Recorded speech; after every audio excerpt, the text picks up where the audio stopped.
English learners. Welcome back to English Pod. My name is Marco. And I'm Erica. We're bringing you an advanced lesson today. That's right. An advanced lesson where we talk about investing in emerging markets. Right. So it's kind of a business topic. It's kind of a world topic as well. Yes. And it's pretty difficult. Yeah, it is really hard.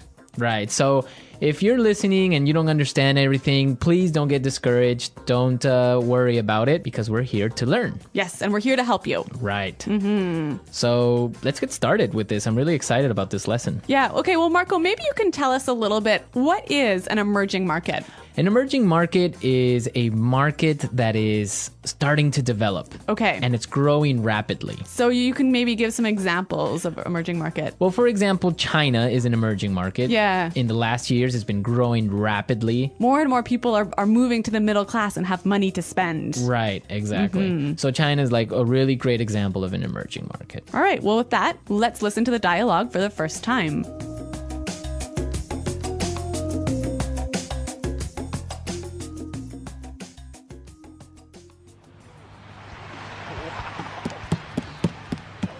Dad, I'd like to borrow some money. Sure, Johnny. How much do you need? $5? Come on, Dad. I need $30,000. I want to get into the market. You know, I'm tired of hearing all this news about the economic downturn, the inevitable recession, people stuffing their money in their mattresses. I look at this as an opportunity. This is a chance for me to get a jump start on building my nest egg. I don't know about that. With all the uncertainty in the markets right now, it'd be a very unwise decision to invest. I don't know if you're aware, son, but there has been a lot of turmoil in the markets recently. There have already been 500,000 layoffs in the last few months, and we have no idea how the proposed stimulus package will impact upon the economy. There's just too much instability. I just wouldn't feel comfortable investing in this climate. But look at it this way. Every challenge is an opportunity. And anyway, I'm not talking about investing in the domestic market. There are emerging markets that promise great returns. Look at China, for example. They have 1.4 billion people, 500 million of whom have recently entered the middle class. Here alone, the aggregate demand for consumer goods represents an amazing wealth-generating opportunity. Oh, come on, son. You're looking at this too naively. The Chinese market has exhibited a great deal of instability, and their currency has been devalued by almost a whole percentage point. Fine then. If that's the way you feel, so be it. But you're losing out on a great opportunity here. I'm gonna hit up Mom for the cash.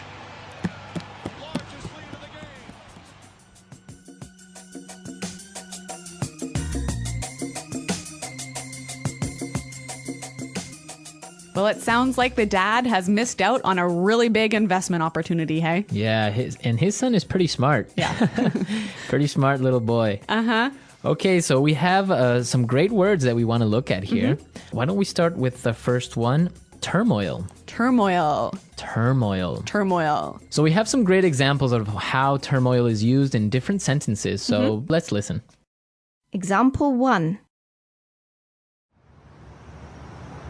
With a civil war, a famine and inflation, the country has been in turmoil for 10 years.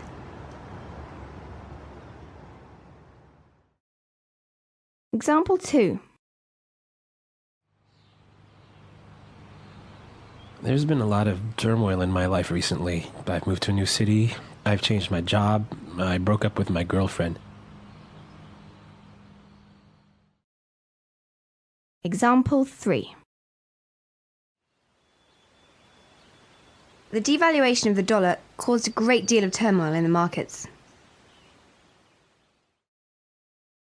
So turmoil is a state of uncertainty, of change, of difficult times. a little bit of chaos. Also, Yeah. So, for example, when there's a lot of turmoil in the market, that means stock prices are changing drastically from day to day. Right. Or the economy is in turmoil. There's a lot of problems going on. Yeah, uncertainty. Uncertainty. Okay. Good word. All right. And we also saw something really interesting in the dialogue about a proposed stimulus package. A proposed stimulus package. So a proposed stimulus package is something that's going on now. Yes, let's break this phrase down. So we've got stimulus package. A stimulus package, something to stimulate the economy, right? Right, so money from the government to get the economy moving. To get it moving, stimulus package. Proposed. It means that it hasn't been approved yet. Right, it's suggested. It's suggested. It's an idea. So the proposed stimulus package for the U.S. economy, for example, is $150 billion. Right. That's $150 billion of American taxpayers' money that the government wants to put into the economy to keep it moving. To keep it moving, right. So if it works or not, that's still a debate, but yeah. It's a proposed stimulus package. Let's move to our third phrase, aggregate demand. Aggregate demand. Aggregate demand. Aggregate demand. So demand is pretty clear, but this word aggregate, what's that about? Aggregate is like a combined, added. Yeah. Right? Yeah. Aggregate demand. For example, in a country like China, where cities like in Shanghai or cities like Beijing, where more and more people are accumulating wealth, the aggregate demand is increasing. Right. The combined demand for consumer goods is growing. Right. More people have more money, so they're spending more. Yes. Okay. You know, Marco, there's a ton of excellent language in this dialogue, isn't there? Yeah, a lot of good stuff here. Yeah, and we want to listen to the dialogue one more time. But before we do, we have 3 words for you that we want you to listen for. Yeah, pay attention to these words. Nest egg. Nest egg. Inevitable. Inevitable. And hit up. Hit up. So from the context of the dialogue, try and see if you can figure out what they mean. But after listening to it, we'll come back and explain it anyways.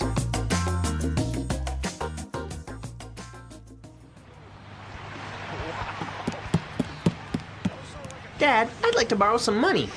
Sure, Johnny. How much do you need? $5? Come on, Dad. I need $30,000. I want to get into the market. You know, I'm tired of hearing all this news about the economic downturn, the inevitable recession, people stuffing their money in their mattresses. I look at this as an opportunity. This is a chance for me to get a jump start on building my nest egg. I don't know about that. With all the uncertainty in the markets right now, it'd be a very unwise decision to invest. I don't know if you're aware, son, but there has been a lot of turmoil in the markets recently. There have already been 500,000 layoffs in the last few months, and we have no idea how the proposed stimulus package will impact upon the economy. There's just too much instability. I just wouldn't feel comfortable investing in this climate. But look at it this way. Every challenge is an opportunity. And anyway, I'm not talking about investing in the domestic market. There are emerging markets that promise great returns. Look at China, for example. They have 1.4 billion people, 500 million of whom have recently entered the middle class. Here alone, the aggregate demand for consumer goods represents an amazing wealth-generating opportunity. Oh, come on, son. You're looking at this too naively. The Chinese market has exhibited a great deal of instability, and their currency has been devalued by almost a whole percentage point. Fine then. If that's the way you feel, so be it. But you're losing out on a great opportunity here. I'm gonna hit up Mom for the cash.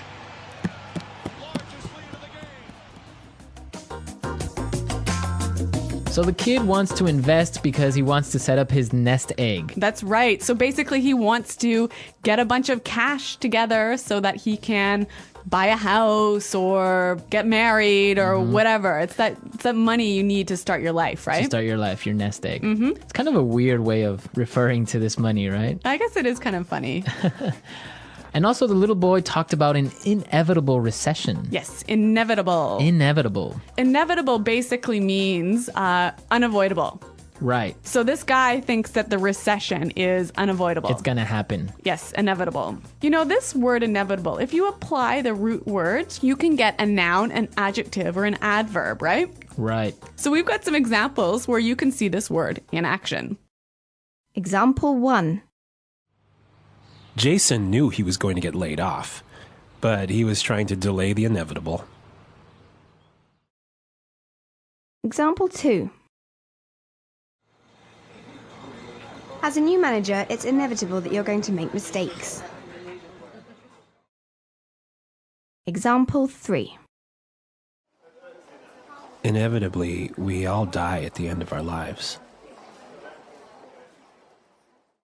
So as you can see, the noun and adjective form are the same. Yes, inevitable. Inevitable. When we use it as an adverb, though, we add the ly to it. Inevitably. Inevitably. Yes. So yeah, as you can see, we could use it in many different ways depending on what we want to say. Right. Well, inevitably, we have to move on to our third word. Hit up. Hit up. So he says he's going to hit up Mom for the cash. Ask his mom. Yeah, hit up. Yeah, this is kind of a slangy term, isn't it? Yeah, it's more informal, Yeah. a lot more slangy. Yeah. You wouldn't really use it with your boss, would you? No, you're not going to go up to your boss and say, hey, I need to hit you up for some cash. No. So, Marco, I think this word is only applying to money, right? Well, you wouldn't go up to your boss and say, oh, I need to hit you up for some vacation time. No, it's typically used like for money. In this context. Yeah. Hit them up. We've got some examples of the phrase hit up. Let's listen. Example 1. I'm going to hit up the boss for a raise. Example 2. Are you trying to hit me up for money? Example 3. I don't have any cash. Have you tried hitting up Sophie? She's rich. Okay, so this is our first advanced lesson. I hope you enjoyed it. It is a lot more challenging, I think. Yes. Especially because it's set in a business context, so it makes it so we have a lot of specific words and a lot of technical vocabulary. That's right. Marco, you're exactly right. And I think that our users are going to have a lot of questions about the language in this lesson. So I'd like to invite you guys to come onto our website at englishpod.com. Exactly, where you can leave all your questions and comments and we'll be there to answer them. But until then, it's goodbye. Bye.